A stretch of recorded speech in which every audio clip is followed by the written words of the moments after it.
Tidogiri mahjari wa mahdi salafi. Assalamualaikum warahmatullahi wabarakatuh. Bismillah, alhamdulillah, wassalatu wassalamu ala rasulillah, amma ba'du.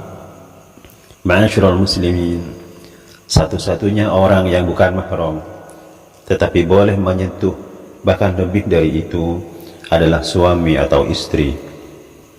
Namun faktanya, begitu banyak orang melarang seorang istri yang hendak memandikan atau menyentuh suaminya yang sudah meninggal karena sudah disucikan dengan alasan agar kesucian mayat tidak batal.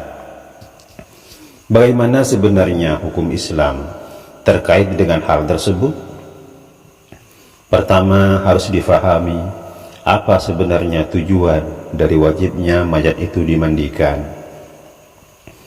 Di dalam kitab I'anatul Talibin juz 2 dalam babus shalah 'alal mayyit disebutkan, fa innal maqsuda minhuma at-ta'abbudu bi fi'lina ma'an nadhafati fil ghusli, bahwa sesungguhnya tujuan wajibnya salat jenazah adalah sebagai ibadah bagi yang mengerjakan, dan agar supaya suci dari najis dari mayat yang dimandikan. Dan sucinya mayat dari najis tidak akan batal hanya karena sentuhan, bukan agar supaya mayat itu suci dari hadas karena mayat tidak lagi hendak melakukan sholat. Yang kedua, di dalam kitab Al-Majmu' Syarhul Muhadzab karya Syekh Abu Zakaria Yahya bin Syaraf An-Nawawi disebutkan, qala ashabuna al-aslu fi ghusl mayyiti ay yughassila ar-rijalu ar-rijala wan nisa'u an-nisa'a. Ulama Syafi'i berkata, dalam memandikan mayat aslinya memang hendaklah laki-laki memandikan mayat laki-laki dan perempuan memandikan mayat perempuan. Tapi bukan berarti seorang istri lantas harus dilarang. Fa in kana al-mayyitu rajulan fa awlan nasi bihi awlahum bis-salati alaihi wa zawjatuhu. Maka apabila mayat itu laki-laki, yang paling utama memandikannya adalah orang yang paling utama dalam menyolatinya, dan yang kedua adalah istrinya.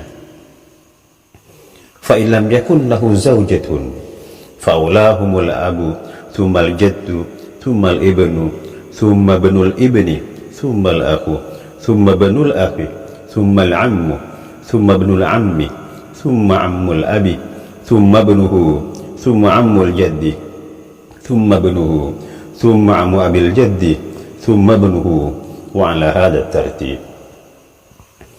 Dan jika si mayat tidak mempunyai istri, maka yang paling utama memandikan adalah bapaknya, kemudian kakeknya, kemudian anaknya, kemudian cucunya, kemudian saudaranya, kemudian keponakannya, kemudian pamannya, kemudian sepupunya, kemudian saudara kakeknya, kemudian sepupu bapaknya, kemudian saudara buyutnya, kemudian sepupu kakeknya, kemudian paman buyutnya, kemudian sepupu buyutnya secara berturut. Wa in kana lahu zawjatun jaza laha ghusluhu bila khilafin indana wa bihi qalatil a'immatu kulluha. Dan jika si mayat itu mempunyai istri, maka boleh bagi si istri memandikan mayat suaminya tanpa ada perbedaan pendapat di kalangan ulama Syafi'i, dan pendapat ini pula sejalan dengan pendapat imam madhab yang lain. Lalu sampai kapan istri itu boleh memandikan suaminya? Fihi thalathatu awjuhin. Dalam hal ini ada 3 pendapat. Hakaha al-Qadhi Abu Tayyib wal Baghawi wal Mutawalli wa akharun asahhuha tughassiluhu abadan wa in qaddat iddatuha bi wad'il hamli fil hali wa tazawwajat.